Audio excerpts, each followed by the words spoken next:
quem fala é o estudante Anderson Oliveira da Silva, estudante do curso de História da Universidade Aberta do Brasil, aqui pelo Polo São Sebastião do Passé. Neste momento, a gente vai estar apresentando o trabalho de conclusão do curso, a nossa monografia, direcionada à história da Polícia Militar e a sua importância para a sociedade. Nós temos como orientador nosso amigo Alfredo da Mata, e nesse momento nós vamos estar dando início a toda a abordagem da nossa monografia. A metodologia para a construção de nosso trabalho, ela foi baseada em algumas informações externas, pesquisas, recortes, revistas, referências bibliográficas, mas apesar de tudo também na experiência interna, pelo fato de eu ser capitão da Polícia Militar, no caso oficial da Polícia Militar de carreira, vindo já como estudante na Academia de Polícia Militar no estado da Bahia. Essa é a nossa referência principal, o fato de sermos oficial da Polícia Militar e estarmos no dia a dia na vivência com essa instituição tão grande e importante para a história brasileira, que é a Polícia Militar. Primeiro vale salientar que com a chegada dos portugueses aqui, no início do final do século XV, início do século XVI, os portugueses chegaram aqui e aplicaram um tipo de colonização diferente dos outros lugares. E aplicaram uma colonização chamada colonização de exploração. Nesse momento havia uma oportunidade da coroa portuguesa administrar o Brasil, e administrou o Brasil de uma forma diferente das outras colônias que lá estavam. Administrou dividindo o Brasil em algumas faixas chamadas capitanias hereditárias, sendo que cada capitania hereditária dessa tinha o seu donatário, o seu mandatário. Mas para que houvesse a efetivação completa desse nível de colonização, e para salvaguardar o patrimônio do Brasil, que estava sob a guarda de Portugal, era importante ter alguém ou alguma instituição que pudesse fazer a manutenção dessa salvaguarda. E aí surge, mais ou menos na primeira metade do século XVI, em 1530, delegado por Martim Afonso de Souza, uma primeira espécie não oficial de um corpo de polícia, na verdade, chamado de polícia administrativa, algo não muito oficial, que foi mais ou menos em 1530, a chamada polícia não oficial na época, justamente para fazer a salvaguarda de todo esse patrimônio aqui brasileiro. Até porque o Brasil estava, na época, colonizando, trabalhando na cana-de-açúcar. E existia aqui no Brasil muitas invasões de estrangeiros e problemas com habitantes locais. Então, para isso, foi formada uma espécie de polícia ainda não oficial para fazer a salvaguarda deste material. Mesmo com toda essa organização ainda não oficial dessa polícia, desse tipo de polícia, desses corpos de polícia, preparado para fazer a salvaguarda das capitanias hereditárias, dos seus donatários, e especialmente de Martim Afonso de Souza, que foi nomeado ali um tipo de procurador, um tipo de juiz-mor daquele lugar, vale ressaltar que foram séculos depois que surgiu o primeiro protótipo, na verdade, a primeira organização militar, policial militar aqui no Brasil. Foi em 13 de maio de 1809, que surge a primeira organização militar, policial militar no Brasil, chamada Guarda Real do Brasil, surgida ali no Rio de Janeiro. Mas por que surgiu essa instituição naquele momento, séculos depois? Vale ressaltar que a Europa estava passando por uma grande crise internacional, com a ascensão de Napoleão Bonaparte. Napoleão Bonaparte, na Revolução Francesa, ali, estavam acabando com as nações inimigas, destruindo seus inimigos, seus oponentes, todo aquele que vinha a tentar diminuir o seu império. E nessa levada estava ali Portugal, ali aliado com a Inglaterra. A gente sabe na história que Portugal veio escoltado pela Marinha Inglesa aqui no Brasil, aportando aqui em 1808, nos portos brasileiros. E em 1809, pela presença real aqui portuguesa, a gente observou que sempre essas instituições estão atreladas a poderes oficiais, na verdade, para manutenir aquela estrutura real que aqui se montava aqui no Brasil. Então, essa primeira instituição, na verdade, ela está vinculada à manutenção não só da ordem no Brasil, mas à salvaguarda da família real, que ora estava instalado no Rio de Janeiro. Ressalta-se também que para manter a salvaguarda dessa família real, que também estavam fazendo políticas de formas desestruturantes no Brasil, de forma a criar determinados tipos de revoltas e rebeliões aqui na época. Com a chegada da família real, em 1808, várias instituições oficiais foram criadas no Brasil. Dentre elas, a Intendência Geral da Polícia, da Corte e do Reino. É bom observar que essas instituições elas passam a ser agora oficiais para fazer a manutenção da salvaguarda da família real. E isso foi constituído através do alvará de 10 de maio de 1808, do príncipe regente ali na época, Dom João VI. Foi nomeado para o cargo o desembargador Paulo Fernandes Viana, que também assumiu a função de ouvidor. Né? Naquele tempo também as funções eram muito cumulativas, porque você tinha uma quantidade muito ínfima de pessoas preparadas, que eram chamados homens bons. Né? Além dessas atividades de repressão e da prática a crimes comuns daquela época, a intendência também se encarregava da atividade de inteligência, com o objetivo de fornecer a Dom João VI, na época o príncipe regente, informações acerca dos espiões franceses, acerca também daqueles que propagavam ideias revolucionárias, acerca também de ataques indígenas na época também, né? E todos aqueles que estavam relacionados, né, à esfera de segurança pública da época, exercendo também a outras tarefas, tais como aterrar pântanos, também que era uma função muito diferente da função da polícia hoje, né? A questão de iluminação pública também, a questão de construir estradas de colonização de rios. Né? Em relação a essa questão da segurança pública na época, o grande desafio constituía em diminuir os crimes, porque eles eram bárbaros e violentos, eram crimes de roubo, eram crimes de contrabando e muito crime de homicídio na época, que a extensão territorial do Brasil sempre foi imensa. Né? Esse Paulo Viana ele criou a figura do oficial de polícia dentro da estrutura da intendência. Vale observar que aí se traz para dentro desse corpo de polícia agora oficial uma estrutura hierarquizada entre comandantes e entre subordinados, agora criando a figura do oficial, que foi o Paulo Viana. A esse oficial cabia a fiscalização dos teatros, os divertimentos públicos, a expedição de alvará, o comando das tropas e outras funções que estavam subordinadas, estavam delegadas a ele, na subordinação diretamente ligada ao príncipe regente. A gente observa que como a Europa estava desestruturada, estava na guerra ali napoleônica, né? Napoleão ali Bonaparte avançando na Europa e Portugal ali ligado economicamente, politicamente à Inglaterra, né? Isso fez com que todos os inimigos franceses eles saíssem das suas regiões. Isso fez com que a família real portuguesa desembarcasse aqui no Brasil, vindo acompanhado das esquadras inglesas. Com a chegada da família real, havia uma necessidade muito grande de fazer a salvaguarda dessa família, né, que representava ao mesmo tempo o poder de Portugal e o poder no Brasil, transferindo toda a corte para o Brasil. A chegada da família real ela acontece no Rio de Janeiro. E a gente observa que com a chegada da família real aqui, você percebe um crescimento demográfico da época, né? E que agravou, de uma certa forma, todos esses problemas enfrentados, esses problemas locais, como péssimas condições urbanas, né?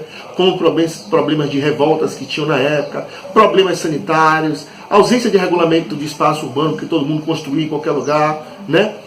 E o problema de segurança pública dada a vastidão do território brasileiro, que era muito grande, né?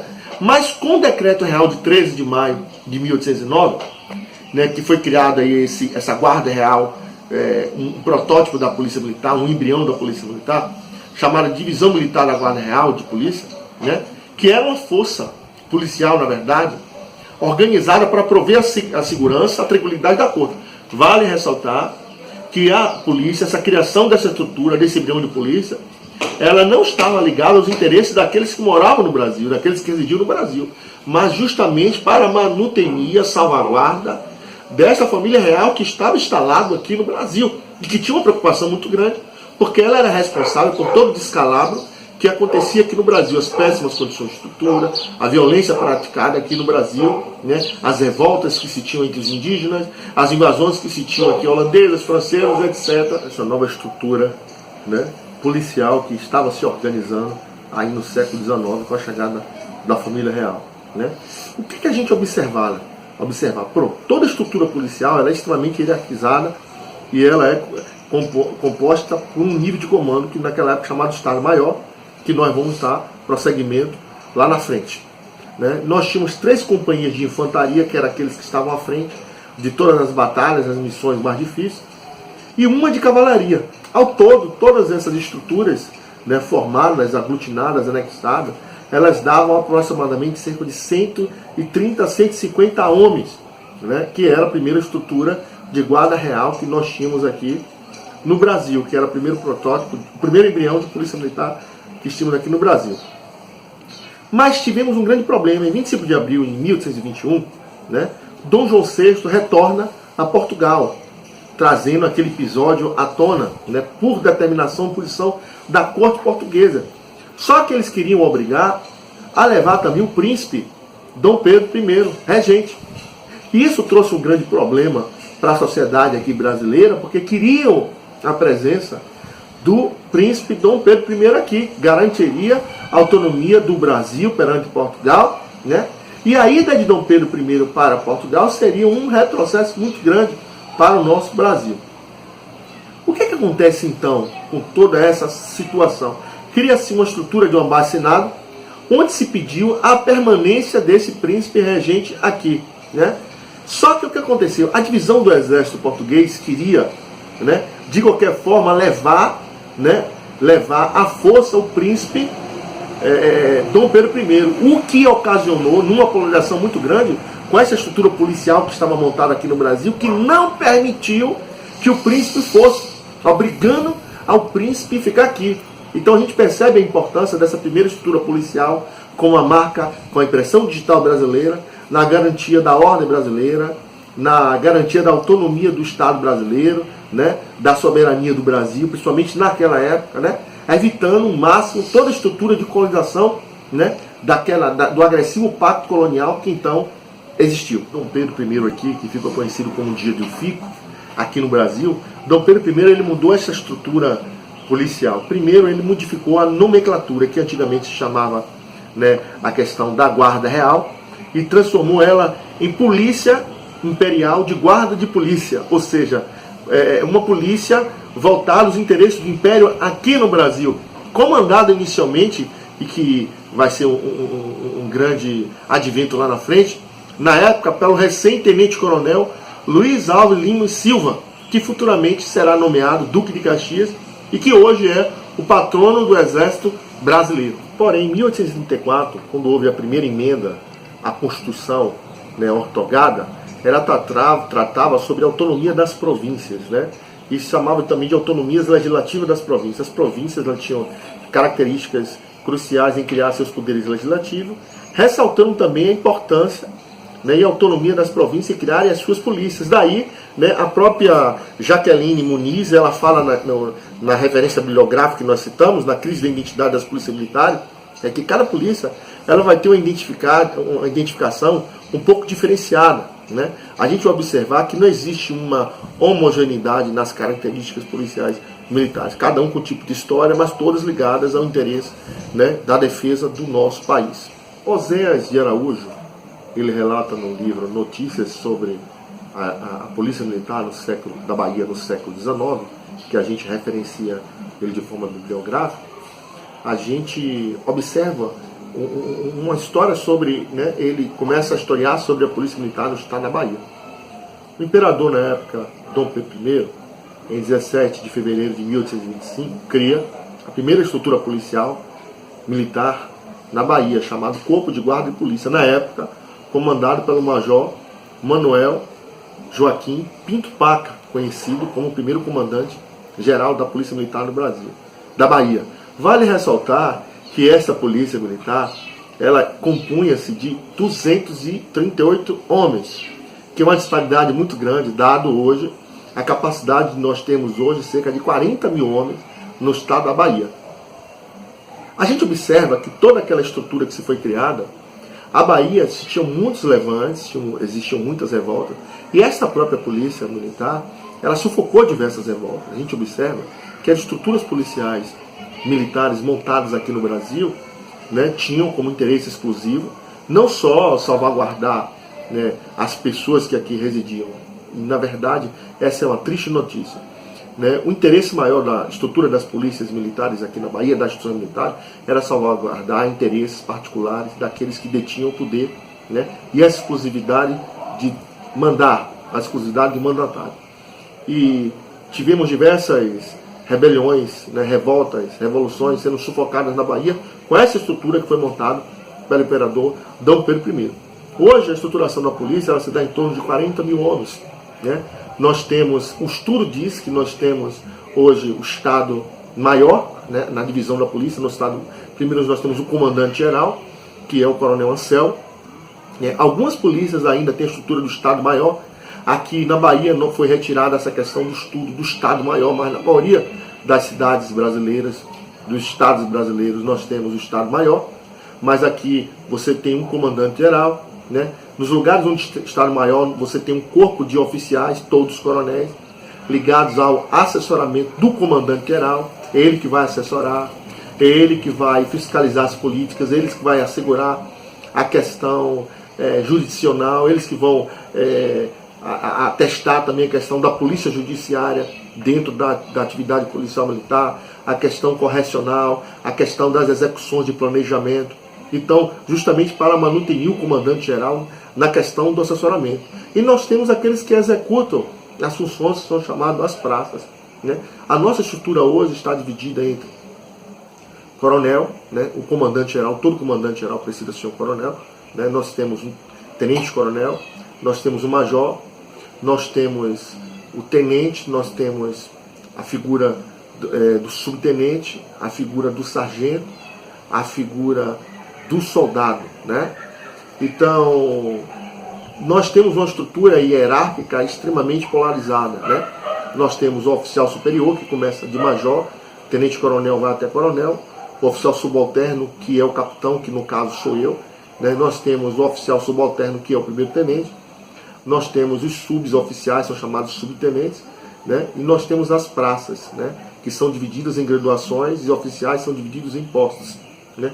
Atualmente nós temos mais de 100 instituições, 100 unidades policiais, mais de 200 aproximadamente, 200 de unidades policiais, né, divididas no estado da Bahia. Nós temos aquelas que trabalham nas unidades de assessoramento, né, nas unidades orgânicas. Nós temos a unidade de inteligência na Polícia Militar da Bahia. Nós temos hoje a unidade de policiamento, né, com aeronaves, que é chamado GRAE. Nós temos aqui também na área de hidrovias, na área de vias marítimas. Nós temos o policiamento também tático operacional, nós temos também o policiamento de operações especiais, nós temos policiamento com cães, nós temos policiamento voltado também para a atenção básica de saúde do policial militar. Hoje a estrutura da Polícia Militar é muito diversificada. Você percebe que hoje na Polícia Militar você tem instituições religiosas que até então não tinha. Antigamente você tinha a predominância do catolicismo, você tem instituições religiosas, né? A capelania hoje espírita, a capelania evangélica, a capelania voltada para aqueles que têm orientação afro-religiosa. Então hoje você percebe que a Polícia Militar ela está mais antenada com as novas demandas de uma sociedade mais organizada. Daí a importância de nós estudarmos, de estruturarmos de pensarmos nessa instituição, não só como aquela que compunha a visão reacionária dos poderes constituídos na época, mas de uma polícia que o tempo todo hoje está se organizando para se situar dentro do contexto, né, das novas demandas sociais. Uma polícia hoje chamada de polícia comunitária, né, você vê hoje os pontos, as bases comunitárias, que você vê a população entrando nas bases comunitárias, estudando nas bases comunitárias, dançando nas bases comunitárias, aprendendo profissões na base comunitária, coisa que então não se tinha, porque a estrutura que nós tínhamos era uma estrutura muito polarizada, de quem é militar, de quem é civil. Hoje a gente já não trabalha mais dentro dessa perspectiva. A polícia, né, o policial hoje é um servidor, né, administrado por um comandante, um gestor, né, com uma visão de polícia empresarial, né, que possa dar resultados e que o lucro maior é salvaguardar a vida de todas as pessoas. Termino aqui, né, a nossa defesa e nossa monografia atestando a importância da Polícia Militar dentro da sociedade brasileira, principalmente na sociedade baiana. Deus abençoe e obrigado por tudo.